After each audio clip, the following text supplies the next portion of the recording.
ए रजऊ हो का कहतारू हो। आखिर हमरा में ऐसा कौन कमी बा और हमें कमी नहीं खे। हमर माई बाप हाथ बाधरा के हाँ यही खातिर भेजले बाहो। और हमें कमी नहीं खे। का कमी बा ए राजा जी बताऊ तो पहिल के रात होई ते एगो लंगड़िया काहे बैठल बड़ी से। ए रजऊ हो का हो हई 36 करोड़ के जवानी का करा खातिर लेके आइल बानी। हम तो 72 करोड़ के जवानी का आधा पर लेके तोरा के लियावे गोइले रही। ए रजऊ का कहतारू हो। कैसन मरद बड़ा हो फोटर बानी हो।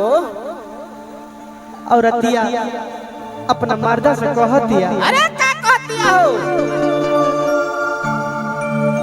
आज चढ़ल जवानिया के नशा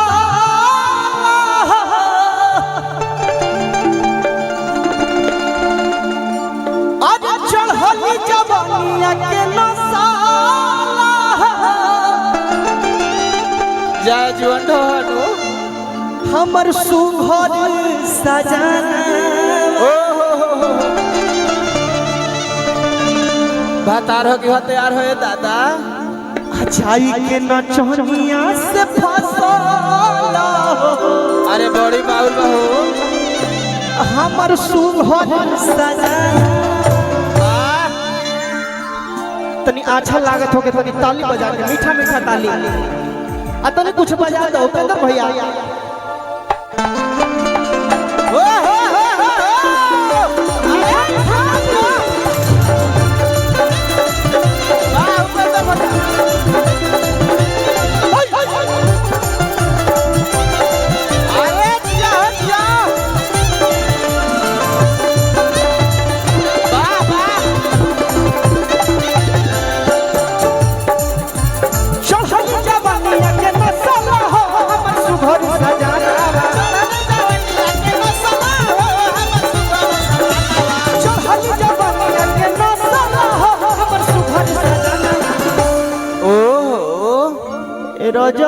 का कहतारू हो। राजा जी हो का कहतारू धनिया बोला ना। आखिर शरीर में कौन कमी बा हो। शरीर में कमी नहीं खे। कौन ऐसा चीज बा कि जो हमरा में नहीं खे वो करा में बा नहीं खे। कौन कमी बा राजा जी कमी नहीं खे तोरा में तनी बता ना दी। ते बताऊ हमारे से फर के काहे भागो रह तरी से। ए राजा जी हम कहां फरका भागत नहीं फर के भागो नहीं खीस हम रहू खातिर नु आइल बानी। आइल बड़ू हमरा खातिर तो तारा फरका के रोग का होखेला हो। ए राजा का कहता रहो। कह दिया का हो आज चढ़ल जवानिया के नशा अरे जियो हमर सुघर सजना जय भतार आज चढ़ल जवानिया के नशा हमर सुघर सजना आई बाबा बात जाई के नचनिया से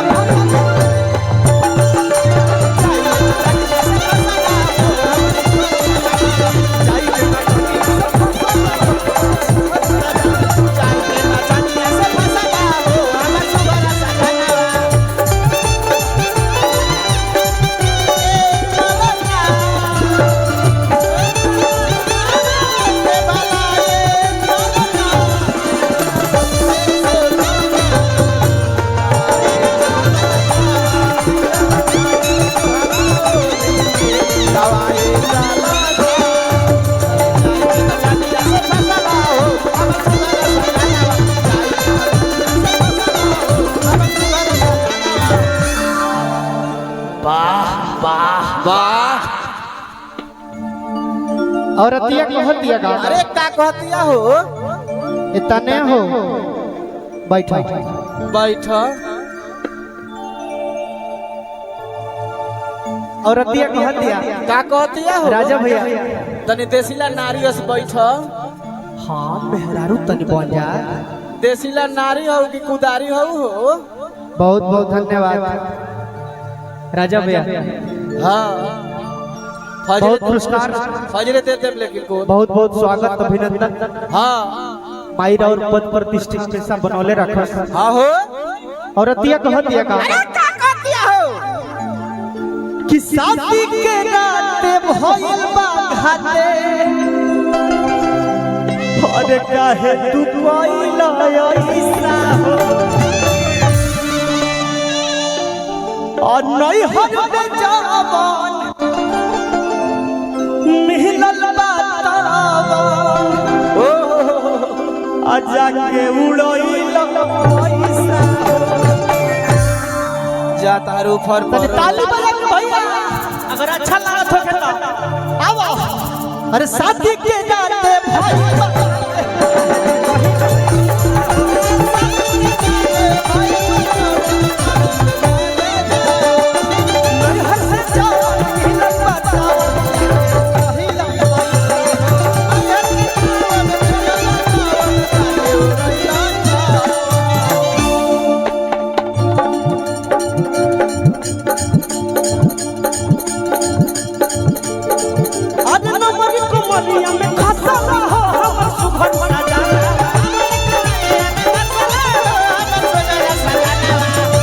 वो भी है ना तनी पास आके काहे तू रोतर अरे नमक को मनिया में फसला हो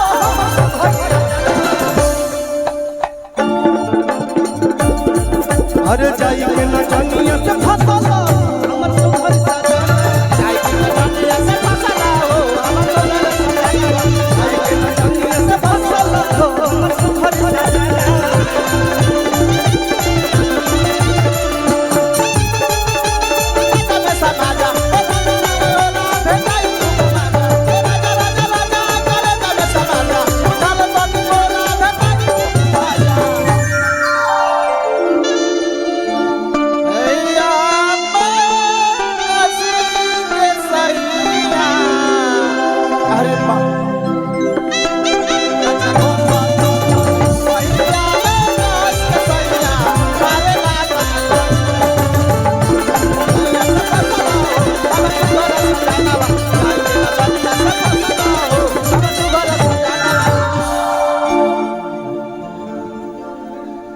आपका नाम क्या है?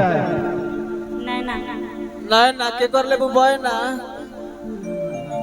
आजा आपका नाम क्या है? आरूही। अंग्रेजी बोलो तरु का हो बहुत अच्छा नाम है। बच्ची बहुत अच्छी है। हाँ बच्ची बच्ची नहीं है। बाजी नहीं है। हाँ हाँ एक बार जोरदार ताली बजा के आप सब स्वागत करिए। इतना मेहनती परिश्रमी कलाकार और हमारे बड़े भैया के द्वारा एक सम्मान दिया जा रहा है। और भैया के पूरे टीम बोल रहे थे कि गोलू जी का वो भी गीत गवाइएगा कि एगो पिया ईसन पगली रे जो हमारे हमारे वो गीत जब आप गाते हैं तो लगता है कि सिनेमा चल रहा है। उसका क्या कहना है? भैया के द्वारा बहुत बहुत सम्मान। ये जो सम्मान मिला है ये हमारी के भोजपुरिया अब मगध भोजपुरिया की है अपन पहचान।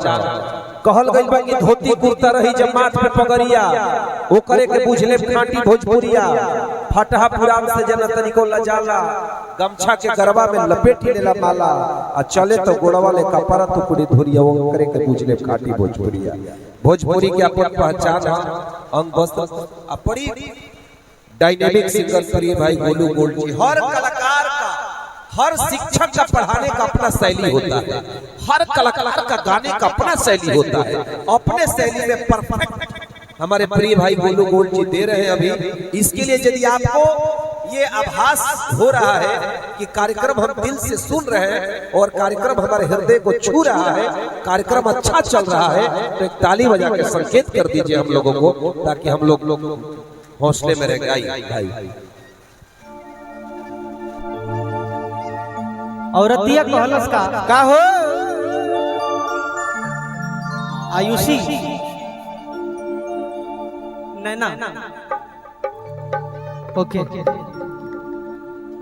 ए नैना